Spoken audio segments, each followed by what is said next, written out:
V tokratnem videu razkrivamo fascinantno zgodbo o francoskem književniku in novinarju Charlesu Nodijeju, ki je v začetku 19. stoletja bival v Ljubljani, takrat središču Napoleonovih ilirskih dežel.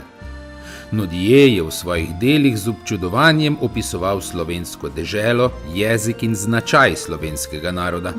Njegovi zapisi ponujajo izjemen vpogled v to, kako so tujci dojemali Slovence v 19. stoletju, hkrati pa odpirajo vprašanja o tem, kako se je narodni značaj skozi zgodovino spreminjal.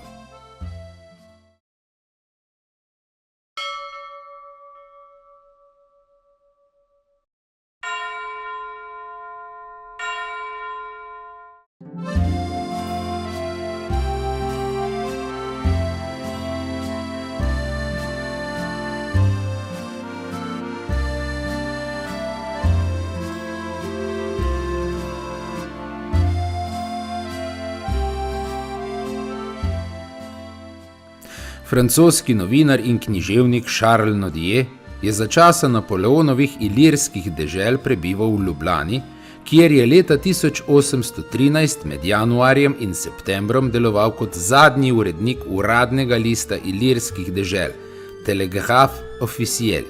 V Ljubljani je torej leta 1813 bival 9 mesecev.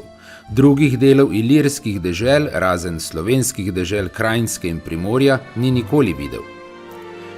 V svojih spominih je Nodije zapisal, da je Telegraphe Officiel izhajal tudi v slovenskem jeziku, Slav Vindik, vendar do danes ni bil odkrit niti en sam slovenski primer tega lista.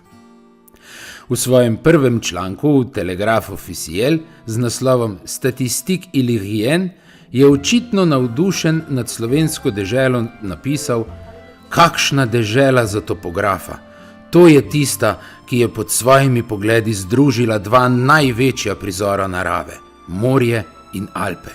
Kakšna dežela za književnika, za slovničarja in filozofa, namreč tista, ki je ohranila izvoren jezik, tako prvobiten kot njene gore."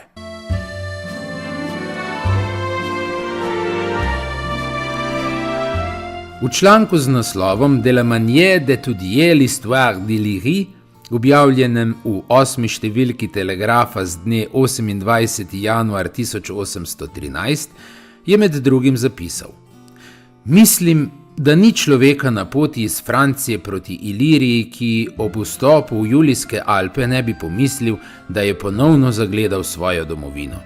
V fizionomiji, v navadah, v vsem narodnem značaju obstaja ne vem kakšna podobnost, ki gane srce. In če ga je naključje rodilo ob vznožju švicarskih Alp, postane ta podobnost še bolj osupljiva." Nodije, ki je bil sam rojen prav ob vznožju švicarskih Alp, je na podlagi tega zapisal hipotezo, da sta galsko in ilirsko ali slovensko ljudstvo dejansko istega izvora. V 51. številki Telegrafa z dne 27. julij 1813 je Nodije objavil članek z naslovom Langue illyrienne, Deutsch-Slowenisch-Latinisches Wortenbuch, slovar nemško-slovensko-latinski, c'est-à-dire dictionnaire allemand-slave-latin par le professeur Valentin Vodnik, Prospectus. Ime oziroma naslov slovarja dokazuje, da beseda oziroma ime Slav pomeni slovenski in ne slovanski. Ime Slovani je sicer istega leta prvič v slovenščini zapisal Janez Nepomuk Primic v knjigi Nemško-slovenske branja, ki je šla v Gracu, ki pa ni bil del ilirskih dežel. V članku je Nodije zapisal, da bi bilo težko napisati slovar, ki bi zajel ves slovenski jezik, to je Langue Slav, ki ga govorijo od Jadrana do Baltika, od Črnega do Severnega morja, pod Janitčarjevim šotorom in v Kolibi na Kamčatki. V nadaljevanju je zapisal: Gospod profesor Valentin Vodnik je torej pokazal odličen okus, ko nam je naznanil, da bo izbiro besed, ki naj bi bile zastopane v njegovem slovarju, omejil na jasno zaokroženo narečje, ki ga natančneje imenujejo karniščina in ki ga brez kakršnih koli razlik govorijo na Kranjskem in Koroškem, v Trstu in Gorici.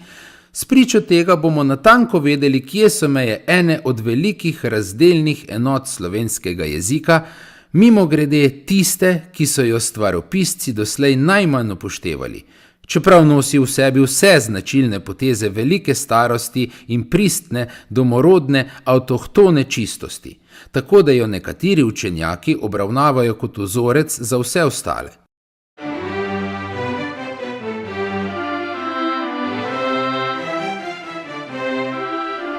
Pozneje je Nodje dojel, da se na območju ilirskih dežel ne govorijo samo različna narečja, marveč tudi samostojni jeziki.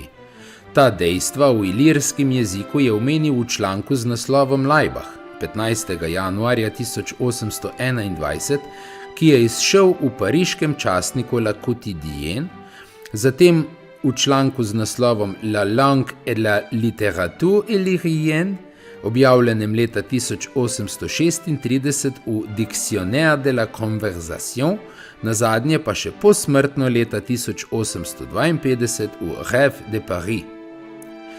V časniku La Quotidienne 1821 je glede jezika, ki se govori v Ljubljani, zapisal: Narodni jezik je vendska slovenščina, ki se le v maločem razlikuje od hrvaščine in prave istriščine.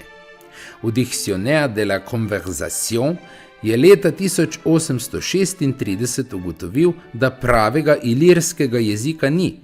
Jezik, ki ga govorijo prebivalci Ilirije, je slovensko narečje, ki je razdeljeno na toliko različnih narečij, kolikor različnih naravnih pokrajin šteje Ilirija.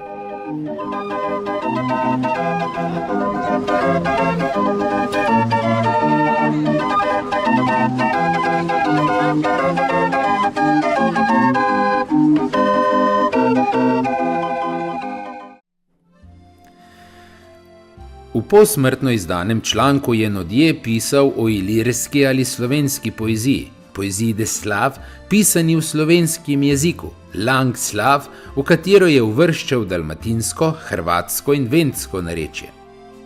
Termin slav je v svojem pisanju zamenjal z esklavon, termin karnik pa najprej slav vindik, zatem pa z esklavon vindik. Charles Nodje je v svojih spominih Souvenir de la Révolution et de l'Empire, prva izdaja je šla leta 1831, o Slovencih oziroma o slovenskem narodu, ki ga je imenoval ilirski narod, zapisal naslednje. Toda to je bil ilirski narod, tako naiven v svojih vtisih, tako vzoren v svojih običajih, tako zvest v svojih naklonjenostih in verovanjih, a vendar tako razsvetljen glede vseh vprašanj, ki zadevajo pravo slavo in resnično srečo družb. Bil je to narod brez morilcev, brez tatov, brez zlobnežev, za katerega po beneškem pregovoru lahko prečkaš 6 dežel z denarjem na dlani.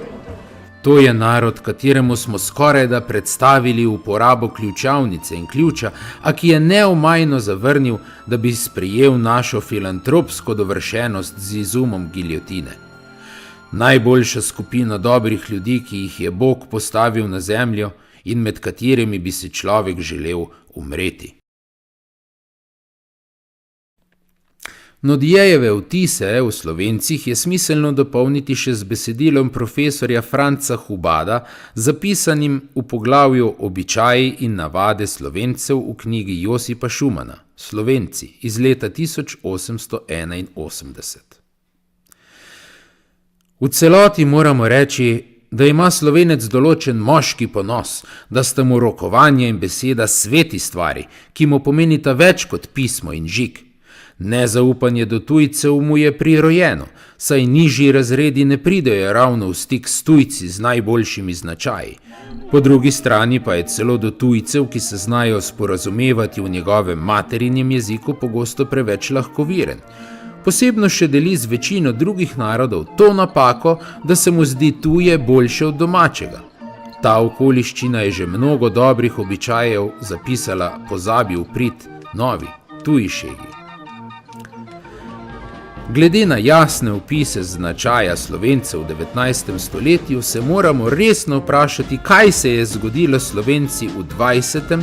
in v prvih desetletjih 21. stoletja.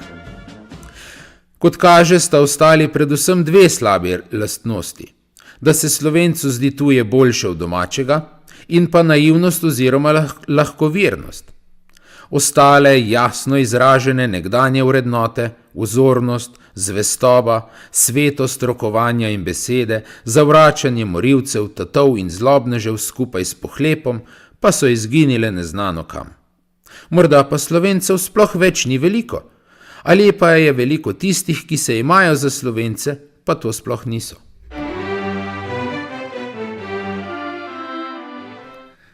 Hvala, ker ste si ogledali naš video o Charlesu Nodijeju in njegovem pogledu na Slovence v 19. stoletju.